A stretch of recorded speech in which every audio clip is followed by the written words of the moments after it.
Fathers day આવવાનો હતો અને આ વખતે ગટ્ટુ ચિંકીએ પપ્પા માટે કંઈક ખાસ પ્લાન કર્યો હતો. તે બંને સ્કૂલેથી આવ્યા પછી મમ્મીને મળે છે અને કહે છે, મમ્મી આ વખતે અમે ફાધર્સ ડે વખતે પપ્પા માટે કંઈક ખાસ પ્લાન કરી રાખ્યો છે. અરે વાહ, આ તો ખૂબ સરસ વાત છે ગટ્ટુ. તો મને પણ કહો, શું પ્લાન કર્યો છે તમે બંને? મમ્મી, ફાધર્સ ડે રવિવારે છે અને રવિવારે પપ્પાને રજા પણ હશે, તો અમે તેમને આખો દિવસ બહુ બધા સરપ્રાઈઝ આપીશું. ઓહો, એટલે કે આ વખતે ફાધર્સ ડે એ સરપ્રાઈઝ ડે હશે એમને? મમ્મી, બસ એવું જ સમજી લો. અમે પપ્પા માટે તેમની બધી ફેવરિટ વસ્તુઓ કરીશું. જેમ કે સૌથી પહેલા સવારે અમે તેમનો ફેવરિટ નાસ્તો બનાવીશું, આદુવાળી ચા અને ડુંગળીના ભજીયા. વાહ, આ તો પપ્પાને ખૂબ જ ગમશે. પણ તેમાં તો તમારે મારી હેલ્પ પણ લેવી પડશે બાળકો. હા મમ્મી, ફક્ત આજ નહીં, તમારે અમારી બહુ બધી હેલ્પ કરવાની છે. ચાલો હું અને ગટ્ટુ તમને બધું સમજાવીએ. પછી શું હતું? ગટ્ટુ અને ચિંકીએ મમ્મીને પણ ફાધર્સ ડેના પ્લાનમાં સાંકળી લીધા. ફાધર્સ ડે આવી ગયો. સવારે પપ્પા ઉઠીને સીધા ડ્રોઈંગ રૂમમાં જઈને બેઠા અને ગટ્ટુ ચિંકી ત્યાં પહેલાથી જ બેઠા હતા. અરે વાહ, શું વાત છે! આજે તો ટીવી પર કાર્ટૂનની જગ્યાએ ન્યૂઝ ચાલે છે. ગટ્ટુ ચિંકી, તમારે કાર્ટૂન નથી જોવું? આજે તો સન્ડે છે ને? પપ્પા, આજે સન્ડેની સાથે સાથે ફાધર્સ ડે પણ છે ને. હેપી ફાધર્સ ડે પપ્પા. ઓહો, થેન્ક યુ બાળકો. એટલે આજે ટીવી પર સમાચાર ચાલે છે. ફક્ત આજ નહીં પપ્પા, આજનો આખો દિવસ તમારો છે, તેથી બધું તમારી પસંદનું જ થશે. ઓહો, આ તો ઘણા એક્સાઇટમેન્ટની વાત છે. ગટ્ટુ ચિંકી વાત કરતા જ હતા કે મમ્મી ત્યાં તેમનું ફેવરેટ ન્યૂઝપેપર લઈને આવે છે.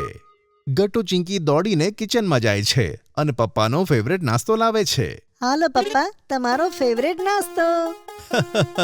વાહ, આજે તો દિવસની શરૂઆત સરસ થઈ. થેન્ક યુ બાળકો. થોડી વારમાં પપ્પા નાસ્તો પતાવે છે. ત્યાં જ ગટ્ટુ ચિંકી તેમને કહે છે, હવે તમે જલ્દીથી નાહી ધોઈને તૈયાર થાઓ. મેં અને ચિંકીએ તમારા માટે કપડાં સિલેક્ટ કર્યા છે. તમે તેને જ પહેરજો. પછી આપણે બધા નજીકના મંદિરે જઈશું, જે તમને ખૂબ ગમે છે. અરે હા બાળકો, આપણે ક્યારના ત્યાં નથી ગયા. સારું, હું જલ્દીથી તૈયાર થાઉં છું. થોડી વારમાં પપ્પા તૈયાર થઈ જાય છે. પછી બધા સાથે મંદિર જાય છે. મંદિરે ગયા પછી બધા મરીન ડ્રાઈવ જાય છે. અહીંયા કેટલું સારું લાગે છે. ગમે તે કહો, મને અહીંયા શાંતિ મળે છે. ચલો ને પપ્પા, આપણે બધા અહીંયા દરિયા કિનારે વોક કરીએ. તમને તે ગમે છે ને? શું વાત છે! ગટ્ટુ ચિંકીને તો બધું જ યાદ છે કે તમને શું શું ગમે છે. હા, ખરેખર તમે બે તો બહુ જ સારા છો બાળકો. ચલો તો વારશાની, આપણે બધા વોક કરીએ. વોક કરતા કરતા ચિંકીને ભૂખ લાગે છે. મમ્મી પપ્પા, મને તો ભૂખ લાગી છે. હા તો આવ ને બેટા, જો અહીંયા કેટલા બધા સ્ટોલ્સ છે. બોલો, તમારે શું ખાવું છે? ના પપ્પા, અમારે અહીંયા કશું જ નથી ખાવું. હા પપ્પા. અરે તો તમારે શું ખાવું છે બાળકો? પપ્પા, અમને પેંડાની કચોરીઓ ખાવી છે. તે તમારી ફેવરેટ છે ને? પણ ઘરથી બહુ દૂર હોવાના કારણે તમે ત્યાં જતા નથી. ચાલો આજે આપણે બધા ત્યાં જઈએ. પપ્પા આ સાંભળી ખૂબ જ ખુશ થાય છે અને પછી બધા બિંદ્રાની કચોરી ખાવા માટે નીકળે છે. વાહ, કંઈ પણ કહો, આવો ટેસ્ટ તો ક્યાંય નથી મળતો. બધા કરતા બેસ્ટ કચોરી મળે છે અહીંયા. પપ્પાને પોતાનું ફેવરેટ ખાવાનું એન્જોય કરતા જોઈને ગટ્ટુ, ચિંકી અને મમ્મી ખૂબ જ ખુશ થાય છે. કચોરી ખાધા પછી હવે સમય હતો ઘરે જવાનો. બાળકો, આજનો દિવસ ખરેખર સરસ હતો. મને ખૂબ મજા આવી. Thank you very much. તમે આ ફાધર્સ ડેને સ્પેશિયલ બનાવી દીધો. અરે પપ્પા, હજી તો સરપ્રાઈઝીસ પૂરા નથી થયા. હજી તો ફાધર્સ ડે નો ડિનર બાકી છે. અરે વાહ, આ તો બહુ સારી વાત છે. અરે ચાલો ચાલો, હું તો એકદમ રેડી જ છું ને.